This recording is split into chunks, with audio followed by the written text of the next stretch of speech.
Good evening, WTU. It seems like a very long time since I've spoken to, well, anybody, actually, thinking about it, but yourselves in particular.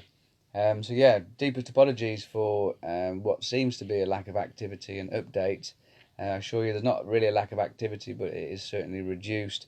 And basically, with my condition in my life, when I have available time, I very rarely have available energy. So I've just spent about 5 hours on the phone with Claire Sperry, who, thankfully, through the marvels of remote desktop technology, was it remote desktop access?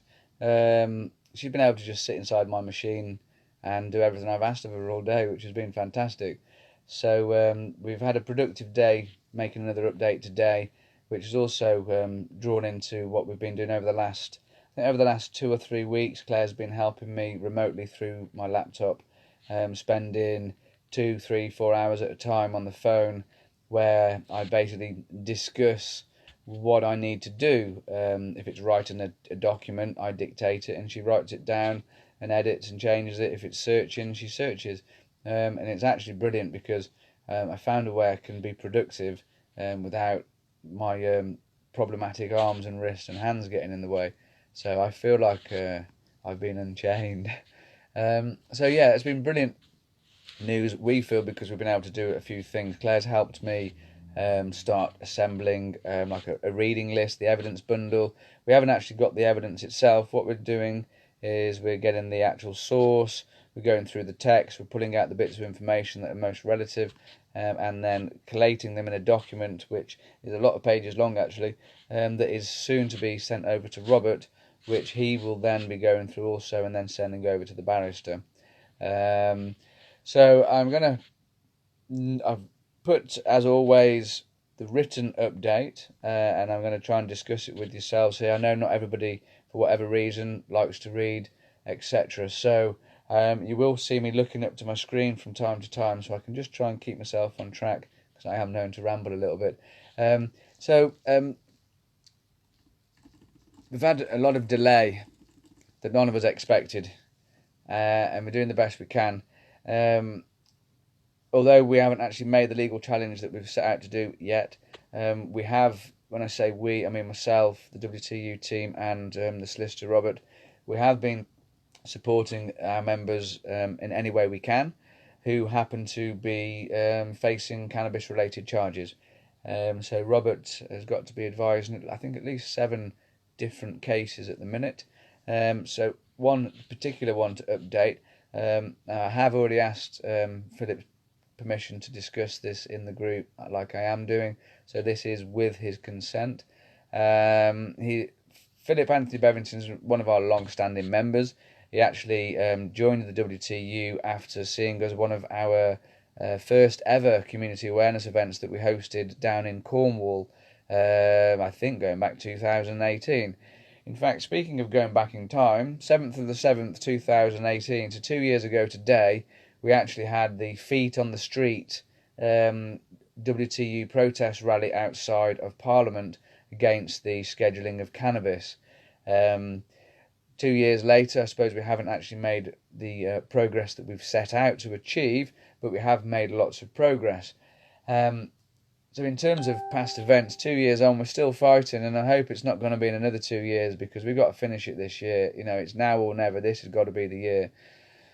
So Philip, he was growing cannabis for his own medical purposes at home. He's got terminal kidney disease and basically wasn't given long left to live. He started growing his own cannabis and making his own vegetable glycerin cannabis tinctures, and he's turned his condition around and has basically at least improved and prolonged his life. I won't use the word saved as such, because he still has a terminal condition. But he's definitely improving his quality and dignity of life. Unfortunately, the police decided to smash his door down on 2 different occasions, steal all of his plants, and violate the privacy of his home. Now, Philip's decided not to challenge the charges, and now I believe in the freedom of choice. So that's his choice, completely finished. So he's choosing to mitigate sentencing instead of challenging charges. And on that basis, I'm supporting Philip as much as I can to help build his case to mitigate his sentencing.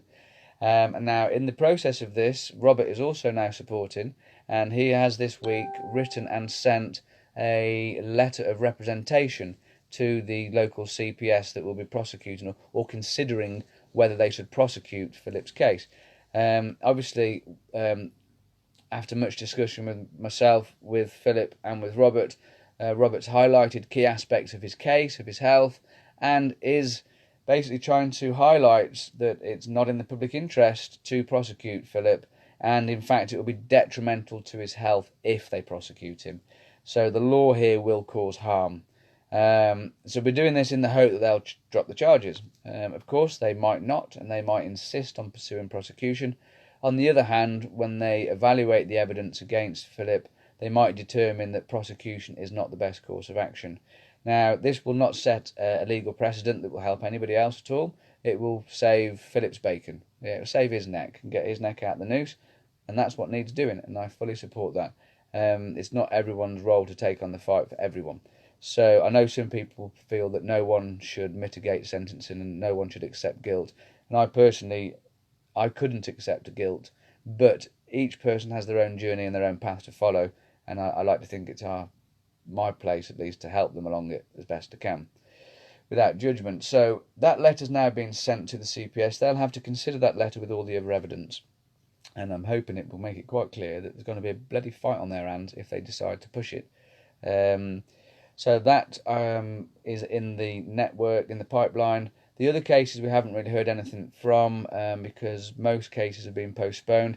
I do know one case in Sheffield was started again this week and has been adjourned. So they are starting to get the meat grinder going again to process cases.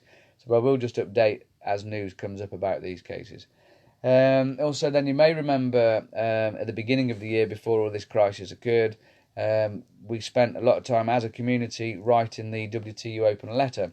This was a very well evidenced letter against that proved the harms of prohibition, basically, and it was sent to very, very many significant key officials within the Department of Public Prosecution, the Crown Prosecution Service, and the Home Office, just to mention but a few.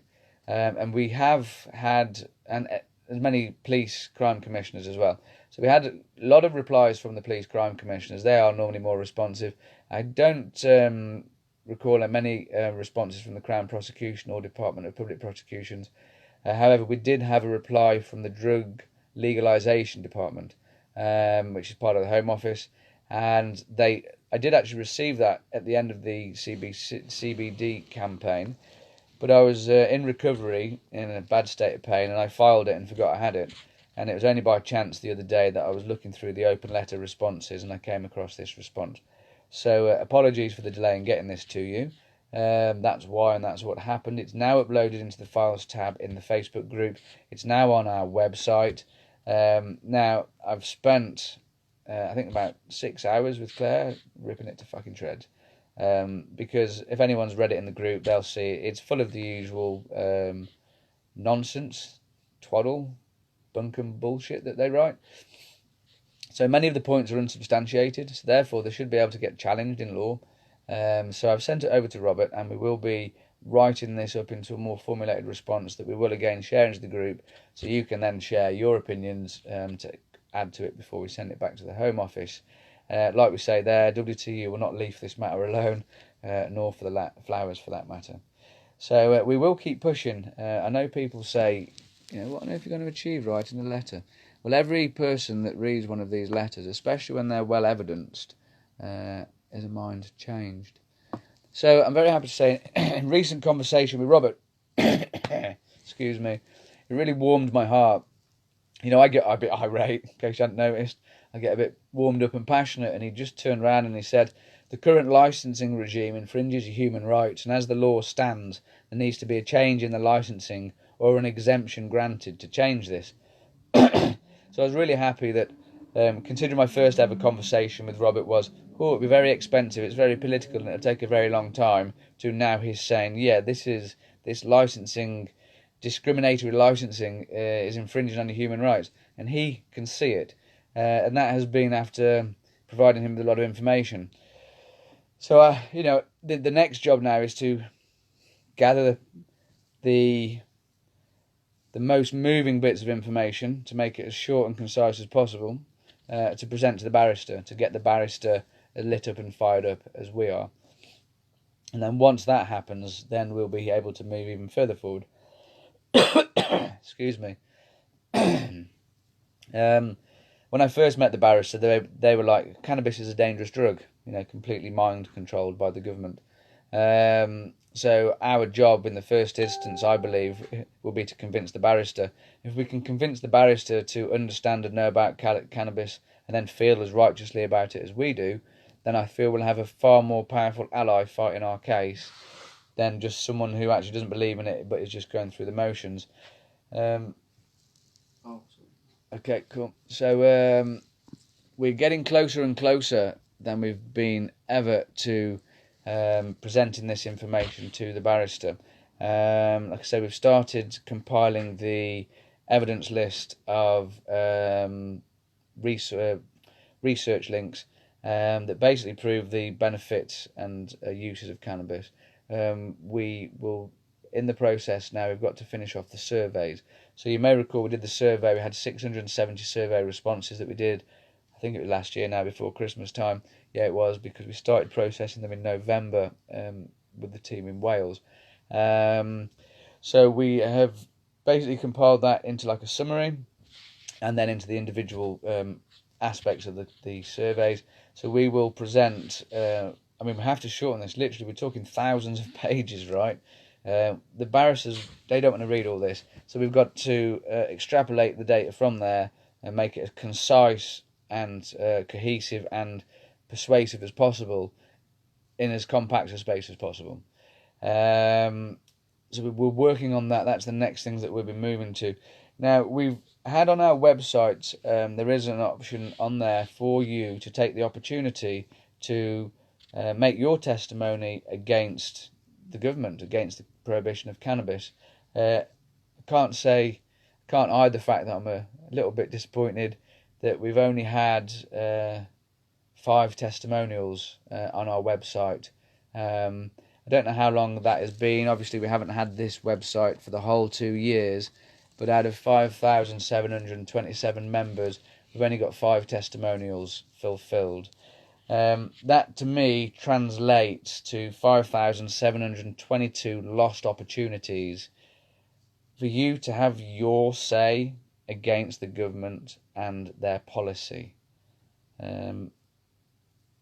Please don't miss your opportunity. We can go into court with 5, or we can go into court with 5,000. I know what I would rather do. I have no power and no control. All I can do is give you the opportunity. If you don't take that opportunity, I can't do anything with that. In fact, if you don't take the opportunity, it makes it very hard to move forward, because not much of a human rights issue if you've only got 5 humans that are actually bothered about all this. Now, obviously we had 670 do the survey, and these figures reflect again, in fact, is anyone any good at maths? I used to teach numeracy, but it doesn't mean I was good at maths. It just meant I was good at learning things before I taught them the day after. We have 5,727 members in the WTU, and there are, according to estimated figures, 5 million UK cannabis consumers. So what percentage of the UK cannabis consumers are in WTU? Is that like 0.001%? I don't actually know. But these numbers are interesting, because if you think back to our last update last month, where we discussed and reviewed the crowd justice figures, where we had thousands of people visit the page, only a handful of 100 people actually donating and pledging. It's an opportunity here that we can't make people take, but if you don't take the opportunity, then we won't ever be able to make the change, and it really is as simple as that. So if you feel you'd like to have your chance to get your testimony in there, please go onto our website, wtuhq.org, and you'll see testimonials on the menus at the top. Please go into the testimonials and have your say. Also on the same website, you have the WTU mission statement, where you can actually see our statement of what we're trying to achieve, and undersigned to it again, and become undersigned to our mission. So please, don't miss that opportunity. Get yourself on there and have a look. Moving on. WTU Solutions. So it's all very well and good us banging our drums and saying the bloody law's wrong, you need to change it. We need to start thinking of the solutions, actually, and presenting these solutions to the problem. Someone's saying 0.00114%. That's a minuscule percentage of the UK cannabis consuming population. We need to get the rest of you in here. Robert's keen for us to get the WTU Community suggestions for the solutions. And he did emphasise they should be realistic and achievable. Now, people might know me and know I've got quite a few issues about quite a few things. One, licensing a nutritious herb. I have major issues with that. Why the hell should you need to license a nutritious herb? The government, realistically, won't want people to be growing hundreds and thousands of plants. Realistically, they won't. Neither does one individual need to grow that many plants. So, what's a realistic number of plants that an individual would need? I mean, I couldn't survive, or I couldn't manage my condition unless I had a minimum of 30 plants with 10 in flower at any one time. Minimum. But of course, if we have this conversation, we have to do it in a way that doesn't condemn ourselves. We need to have the conversation in vague terms. So this isn't the place for the conversation. Where I intend, with Claire's support, to start a discussion thread where we can all contribute in one place, and then use that to try and take back then to the barrister, which we will then present to the government as our solutions. Now, this will involve individual possession, cultivation, preparation. Also, social clubs. Someone's here puts 7 plants per household. That's me fucked straight away. That is me fucked, gone, prison, dead. 7 plants, that's nowhere near enough. For someone who hasn't got a severe condition, it might be. But for someone who's fighting something like cancer or some chronic pain, you're going to die with that restriction on plant numbers. So I personally fight any restriction on plant numbers that is below at least 30. Because, if you're doing clones and trying to have different genetics, you've got to account for their failures. But you said realistic. Exactly, realistic. And this is why it's realistic, because 7 isn't realistic for someone in a chronic condition that wants to provide for themselves. 7 would be realistic for someone that just smokes a bit of weed from time to time as an occasional thing. So this is what we need to have this whole discussion about, to figure out what's realistic, what's achievable, and what's acceptable to both WTU and the government. Now, bear in mind, at the minute, the government say, we will not issue licences for personal cultivation of cannabis, and that is the position that we are challenging. So at the minute, their position is you're not allowed a licence. But we're working on that, right? We're getting around that problem, because that is the crux of the problem. But 7, that's not enough plants, man. We need more. And this is what the discussion will have to be. Let's say you are a severe cancer patient and you are needing to make your own oils, or you want to make your own oils, and you're doing the mill of FICO a day routine. How many ounces do you need to pull off, sort of thing. It's that sort of discussion is what we need to do. Personally, I don't think there should be any limit or restrictions.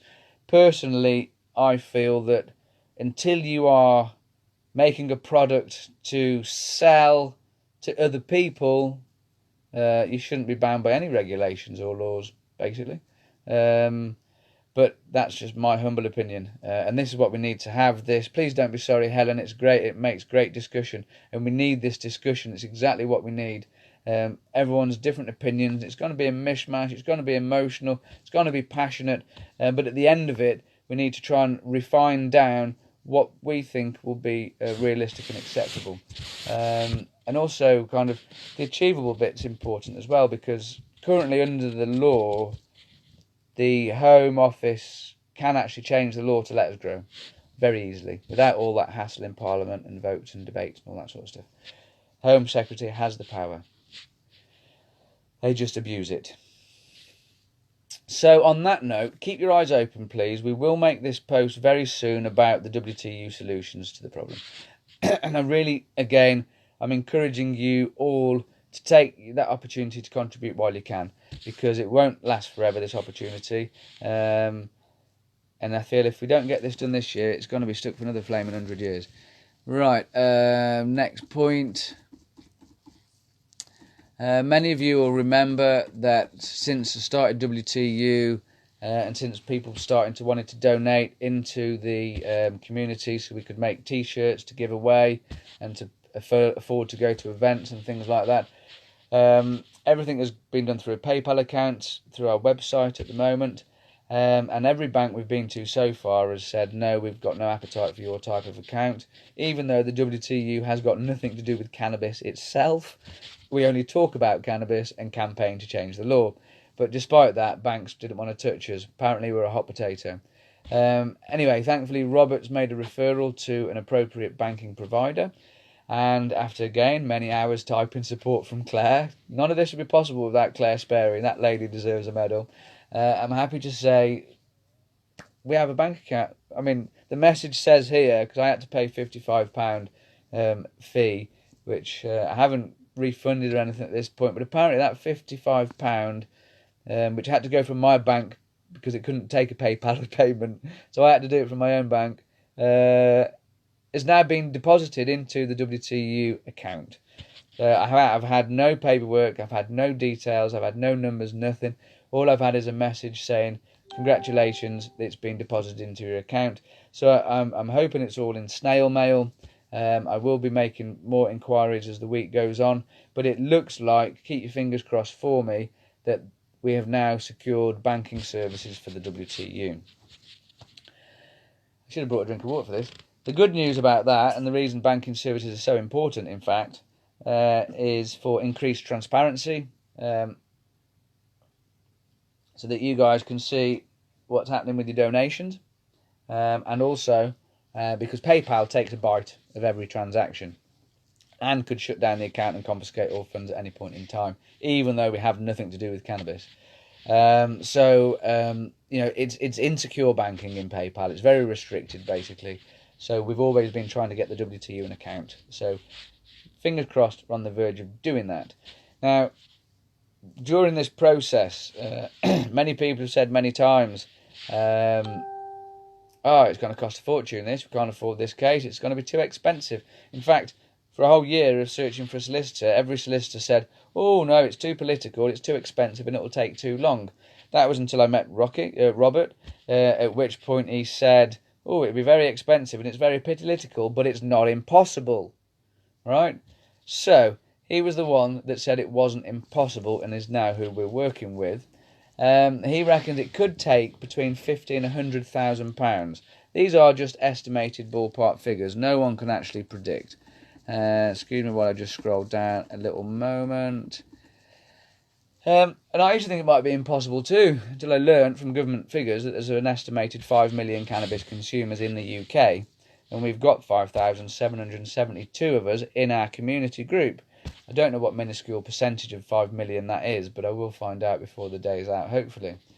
So, the potential is there, right?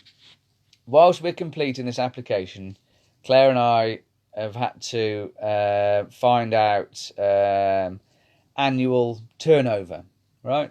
Which PayPal calculate from how many donations we've had. And then they wanted to know our estimated turnover. Well, we're trying to raise money. We're trying to raise £150,000 for legal fees. So what I've actually copied and pasted onto here, I'm pointing at the wrong screen, sorry. What I've copied and pasted in is from the application, what we wrote, what we calculate. And I'm going to read through it with you, because as I was doing it, it just blew my mind, the potential, right, that we have here. So we've currently got 5,727 members. I think it's just gone up 5 since we last wrote this. And at the moment, 41 members donate on a recurring donation into the WTU Merchandise Fund, which has been used to pay for the T-shirts, the flyers, the leaflet, and attending events to give away. It's not the legal fees. That's the Crowd Justice fundraiser, which is completely separate and is in fact paused at the moment until we go to stage 2. So this is the campaign fund, is how I refer to it. So we've got 41 people donating into there. On an average, just by doing the maths, not specific, an average, that makes about £20 a month per person, which I think is quite a large donation. £5 a month would be more feasible and realistic. But that, at the minute, the WTU campaign is receiving £841 a month, thereabouts, into the campaign fund. And I think the balance, which might be written further down, is about £2,500 at the minute, because we haven't been sending out merchandise, which means we haven't been reordering merchandise, and we haven't been attending events, we haven't been sending out flyers. So basically there has been no expenditure for the campaign whatsoever, and that has been building up in the last 3 months. Is it 4 months of lockdown now? So most of that time I've been absolutely wrecked and unable to do anything anyway. If I were a shrewd businessman, I probably would have been using all of that money to order more merchandise, because a lot of these places, Vista and all that, have got reductions and sales on. However, I'm not a shrewd businessman. I haven't got the physical capacity to order all of that and to store all of that. So I haven't been able to order more merchandise. We also had the potential £1,167 that the first solicitors, Mackerel Turner Garrett, were suddenly making demands for. So the campaign fund was being kept in reserve to either pay for those legal fees if we came to it, although I was formally complaining and objecting to them, and not to spend on merchandise that I haven't got room to put anywhere. So in that note, it's about £2,500 ready to go into our bank account when it opens, which would be great news. But the numbers here show that if we could have 400 members donating the similar amount, £20 a month, that could be £8,200 a year for the WTU movement. If 4,000 members were to donate a similar amount per month, that could be about £82,000 per year. And if we could reach out to the wider community and get 40,000 people to donate a similar amount, that could be £821,000 a year, right? £821,000 a year. That is the potential if we could get through to 40,000 people and persuade them to donate to our cause. We could smash the legal fees all day long. We literally, we can't afford legal fees. Fuck off, we can smash them to fucking pieces if we get behind it and believe in it. If we don't get behind it and if we don't believe in it, then we'll never be able to afford it and we know we won't ever succeed. But if we could connect with 40,000 people and they only donated £5 a month, that's still £200,000 a year. That's plenty of legal fees to smash this through the court and to win. So the talk of, it's too much money or it's too expensive, to me, no, it isn't. It's about lack of faith, lack of belief, lack of commitment. Even with 4,000 members donating a similar amount, that would still allow for nearly 2,000 members that haven't got the money and can't afford to donate. So the potential is like astronomical, right? And it makes me feel like I'm banging my head against a brick wall because we're not getting anywhere very quickly. Now, I do believe that even without the millions of cannabis consumers of the UK, our small community, as it is, already has the potential. That's up to you guys whether you believe in it or not. Simple as that. Now, I have, as I've said to the bank here, that once the WTU has secured a bank account and we secure more donations, if ever we got to those sorts of figures and things like that, I don't want to be the sole person responsible for that. So the whole structure would be getting altered. We would develop a board of trustees and treasurers to ensure transparency, security, and community control of the funds, so everyone can see where it's going. It's being used for what it was intended for. So, it's kind of maddeningly, frustratingly exciting, really. The potential's there. So, yeah, I've copied that there. I'm just reading through my notes here. So yeah, to summarise that, all I could say really is if you believe in the WTU community vision and you want to support true and meaningful reform so that no one has to live in fear anymore, please visit our website, undersign to the mission statement, share it like crazy. If you can donate something, please do. Inspire others to come and join us and do the same. You know, the people have the power here if the people come together. I'm just flicking through my notes here. Yeah.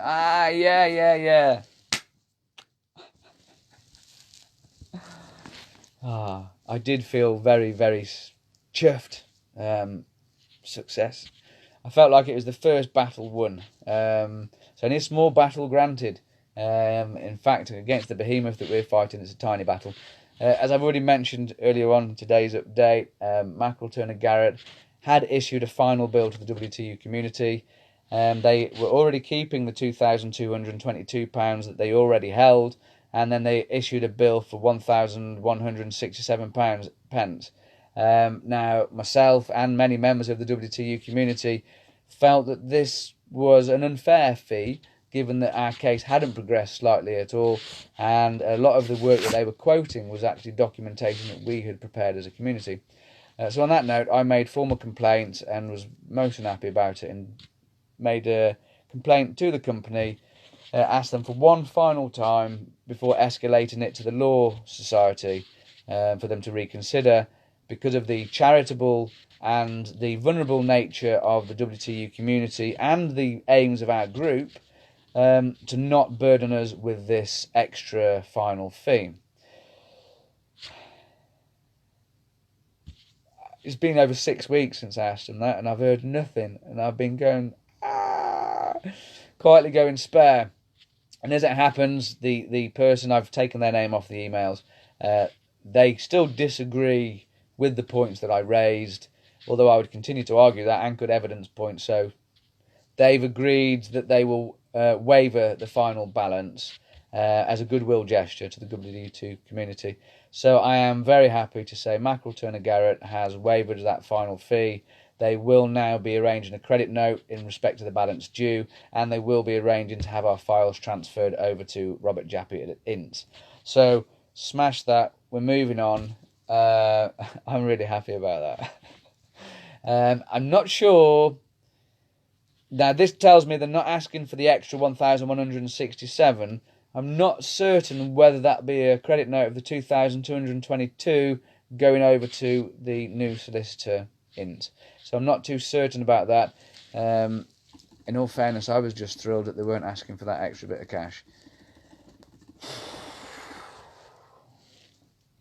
Nearly there. So yeah, final thoughts. Thank you all for your continued patience and your support and contribution to the WTU movement. It's been quite a long and difficult journey, very painful for many of us.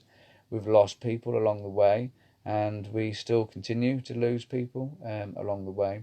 And the sooner we can challenge and change this law, the sooner people can live in peace and no more fear.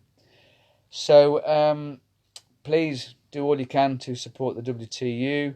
Please share across all platforms possible. Tell everyone about it. If you can afford to donate some money, that's wonderful. Go to the website, to the merchandise page.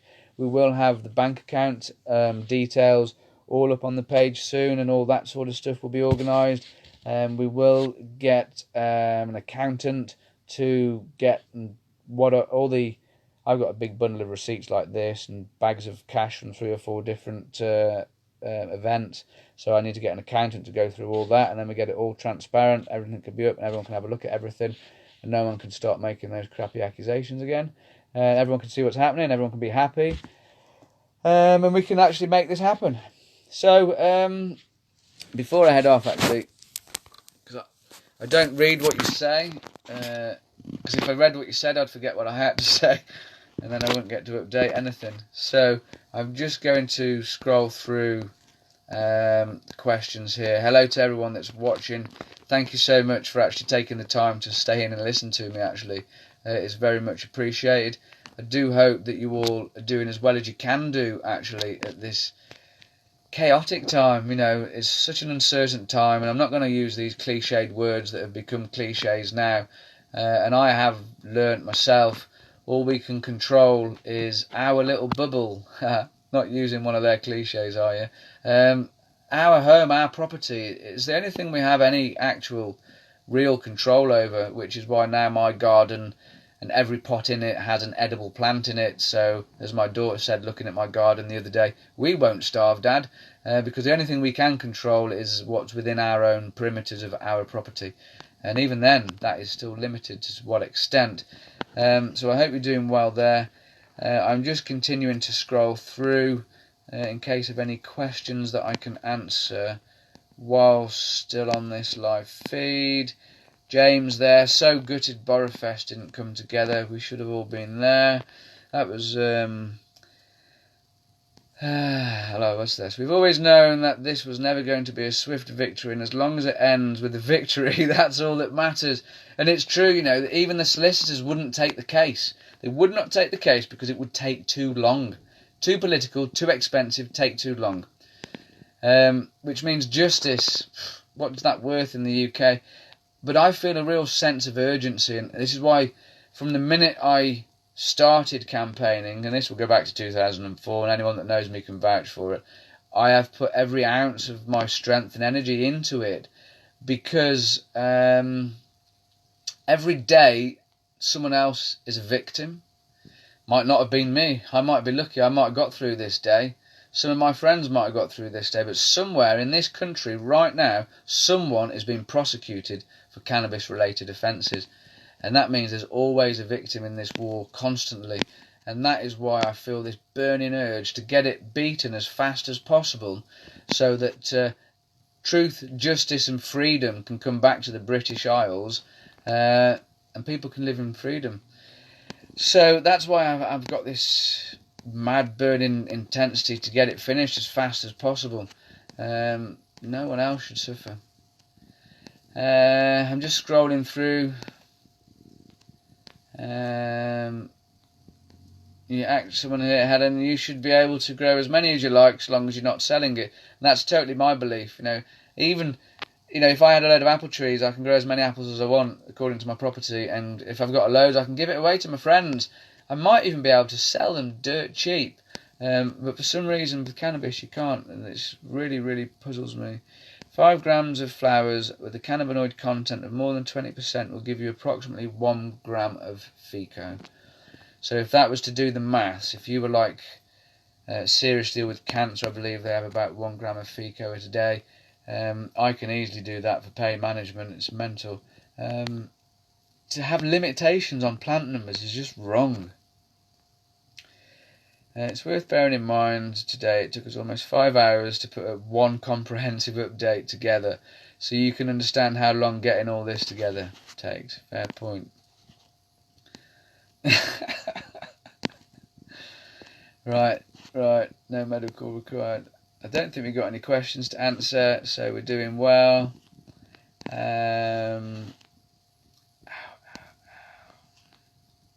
Sell cannabis companies space on WTU t-shirts, etc. for merchandise is a suggestion for generating funds. Yeah, we have got a few ideas about trying to generate funds for the WTU by letting businesses advertise on our website. We didn't want our community group to become flooded with businesses advertising, although businesses are welcome in our group, not for them to use it as their advertisement space. To me, I've always believed we need industry and consumers to come together to overtake the government, and so long as the industry and the consumers remain divided between high or low THC or medical or recreational or consumer or non-consumer, then we're too busy fighting ourselves. We've got no chance of beating them. I'm just scrolling through last few questions. I don't think there's any. That's brilliant. So in essence, I would just like to say that cannabis is a super nutritious, generally benign, versatile herb that has incredible therapeutic potential and value. Why on earth should anyone ever require a license to possess it, cultivate it, prepare it, or share it, especially for non-commercial purposes? And if for commercial purposes, then you should be regulated by business regulations to protect consumers. The individual themselves don't need laws to control them, which is why we advocate for the decriminalisation of our beliefs and practices and the legal regulation of the adult cannabis market. On that note, I'm going to go. That has been an intense 10 hours. Thank you, Claire. I'm going for one fat fucking blunt now. I'm now tobacco 3, thanks to all the people nagging me 4 weeks ago, by the way. Thank you. Right. Love, light and peace. Any questions, please contact me, email me, message me, phone me. I will update as soon as I can. Tomorrow, because my daughter's away for a few days with the mum, so it means I get a few days team time. Tomorrow, Claire and I will launch the discussion about the WTU solutions. And then while the community is discussing, Claire and I will withdraw. We will finish off getting this evidence list for the barrister. We will send that over to Robert so he can get working through that. While he's working through that, Claire and I are going to finish summarising the WTU survey. If you can send in some more testimonials, that would be fantastic. The more testimonials we have, the better. At the moment, we have 5. I want 5,000! Sorry. So, you know, if you could get your finger out on that one, that would be marvellous, and we can really take some work to the barrister on this one. Right, speak soon, people. I will update as and when I'm able, which hopefully won't be as long now I've got some technical support. Love, light and peace. Keep well.